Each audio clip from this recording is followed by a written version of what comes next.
तर नमस्कार सगळ्याला. आज आम्ही आहाव हुमायूनची कबर ही हेरूला आलेला आहोत. हुमायून ह्यो एक राजा होता आणि ते काळामध्ये त्यांनी जी कबर बांधलेली आहे ती त्यांनी बेगम होती, विधवा बेगम. जेव्हा हुमायून राजा मरणा ते वेळेला त्यांनी जी बेगम होती हमीदा बानू बेगम हिने लोकाला आदेश दिला ते वेळेला आणि ही कबर त्यांनी बांधूला लावी ही. तर ती कबर बांधी 1562 मा. तर ही कबर बांधण्यासाठी त्यांनी अफगाणिस्तानातून खास कलाकार वाहरलं. तर ते अफगाणिस्तानातून जे कलाकार आणलं ते लेकुस आणि बा असे 2 जण होतात. तर त्यांना नाव मा तुम्हाला आखणार आहे व्हिडिओमा पण ते कोण कोण कलाकार राहतात आणि त्यांनी कन्या पद्धतीने कशी ती समाधी बांधलेली आहे तीच आपण आज हेरूला जाणार आहोत. तर चला मोहरं जाऊया, आपण ती कबर हेरूया. आपका लेना है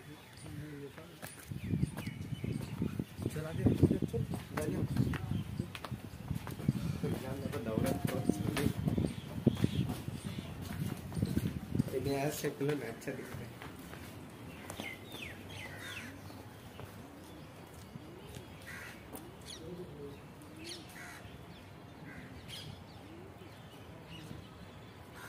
त्याचप्रमाणे ये साठीना सुद्धा व्ह्यू हेरा तुम्ही कडसून. आता आम्ही आणा आहोत.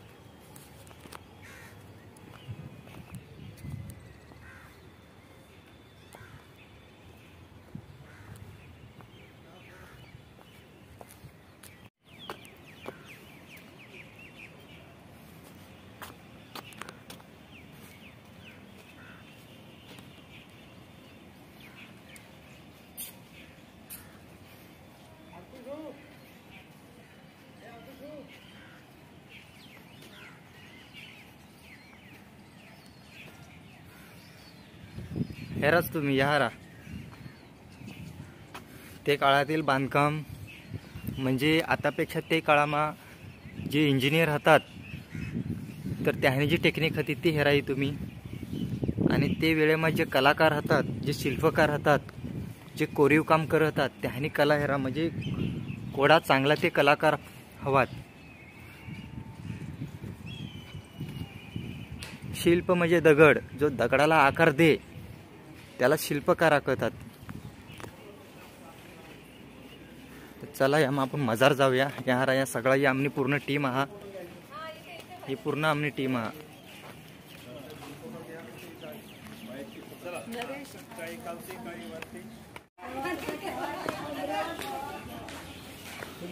चला मजारला तुम्हाला मग काम दाखवतो. हा यामा जो दगड वापरलेला तो दगड पूर्ण लाल मातीना आणि हे भारतामा पहिल्यांदाच लाल मातीना दगड वापरलेला हा.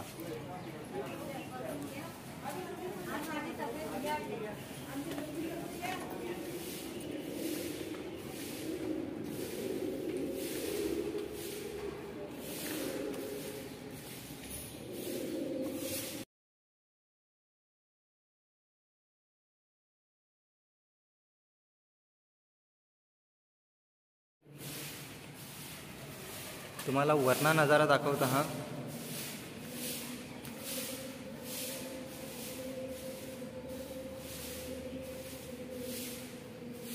हेरा ना काय भारी नजारा.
वाह समोरला काय नजारा हा एकदम हेरण्यालायक हा. मित्रांनो, तुम्ही एकदा काहीतरी दिल्लीला या आणि हे हुमायूनने राजाने जी कबर हा त्यांना एकदा तुम्ही आनंद लिहा. किसा काटणा व्ह्यू हा काय पुरातन काळातल्या ज्या काही गोष्टी आहेत ते आपल्याला सुद्धा माहिती नाही आहात. त्यासाठी इतिहास माहीत असणं खूप गरजेचं हा. जर का आपल्याला इतिहास माहिती राहील आपल्या भारतामध्ये त्याने नेमका काय करा हा काय त्याने सुधारणा केलेल्या आहेत किंवा काय त्याने कला होती किंवा इसा काय त्याने पराक्रम करा आहात की ते कोण करू शकणारच नाही. इसा काय पराक्रम केलेले आहेत ते सगळं तुम्हाला माहिती मिळत जाईल. हे इमारतीना शिल्पकार अफगाणिस्तानातून वारलं सय्यद मुबारक इब्न मिरक गियाथुद्दीन आणि त्यांचे वडील मिरक गियाथुद्दीन हे दोन जणी इमारतीना शिल्पकार होतात.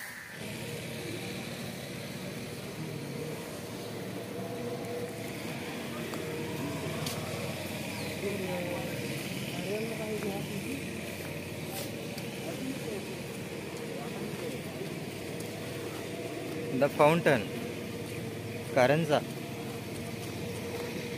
मस्तर बनवा एकदम. ही बाकीना गार्डन वगैरे समजा आता बनवा त्याने.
बाबा भंगाय ना.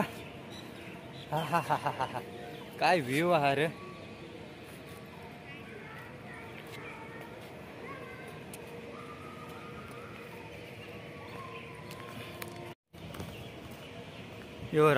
यो जो लाल मातीना जो दगड हा तो सगळा वापरलेला म्हणजे जांभा दगड वापरलेला हा. पण मला तर वाटत नाही जांभा दगड हा.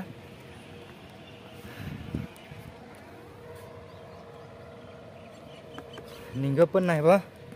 जांभा दगड असता तर इसा नाही. हे पूर्ण वेगळाच दगड हा रे. अरे बापरे.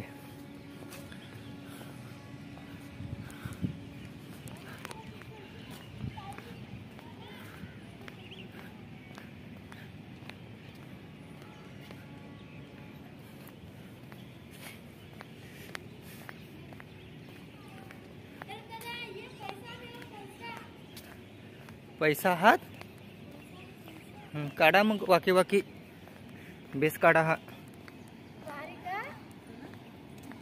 हेरू कट पैसा हात दाखवा कट. दानपेटी होती. हय व पैसा हात ते दानपेटी हा. पण ते अटून का आपल्याला दिसणार नाही दिसत. हे सगळं चमकत ते सगळा पैसा हात नाही तर तुम्हाला दिसत काय.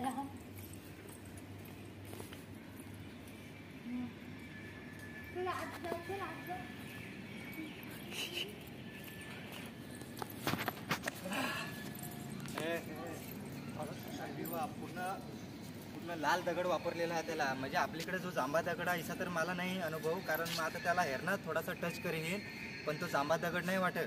पण त्यामध्ये त्यांनी असा इतिहासामध्ये दिलेला हा की त्याला पूर्ण लाल मातीना दगड वापरलेला आहात. तर तो बरोबर हा लाल मातीना दगड.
फार गुशी गुशी मा भांगना मला बारूच नाही मिळ कोडा इकडसून तिकडसून फेऱ्या मारू होते मोहर जावला लागेल या या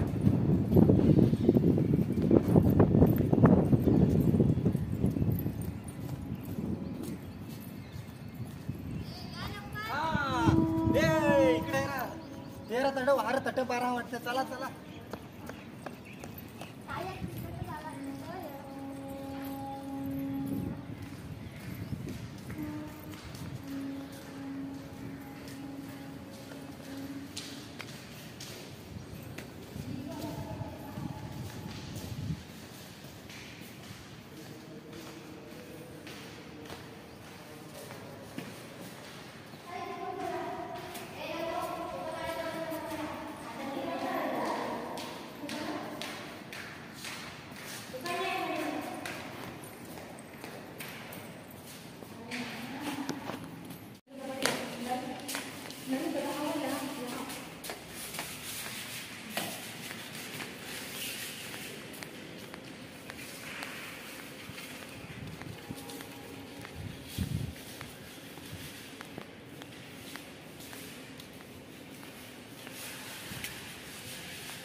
ही वास्तू बांधण्यासाठी अफगाणिस्तानावरून हमीदा बानो बेगम यांनी जे कलाकार वाहरलं जे वास्तुकलेला कोरतील आणि समाधी बांधतील इसा 2 जण बाप आणि लेकूस म्हणजे सोहरा आणि त्यांना बहास त्यांना नाव हा सय्यद मुबारक इब्न मिरज गियाथुद्दीन आणि त्यांना बहास मिरक गियाथुद्दीन हे 2 जण त्यांनी शिल्पकार वाहरलं आणि त्यांनी समाधी बांधलेली हा 1562 मध्ये हे समाधीना काम पूर्ण केलेलं हा त्याचप्रमाणे 1993 मा युनेस्कोने जागतिक वारसा स्थळ म्हणून हे समाधीला घोषित केलेला हा तरी सुद्धा आपले लक्षात असणं खूप गरजेचं हा यो जो हुमायून राजा होता यो एक म्हणजे पहिलाच भारतामध्ये त्यांनी समाधी बांधलेली आहे यासाठी जो दगड वापरलेला हा तो पूर्ण सगळा दगड लाल मातीपासून बनलेला तो वापरलेला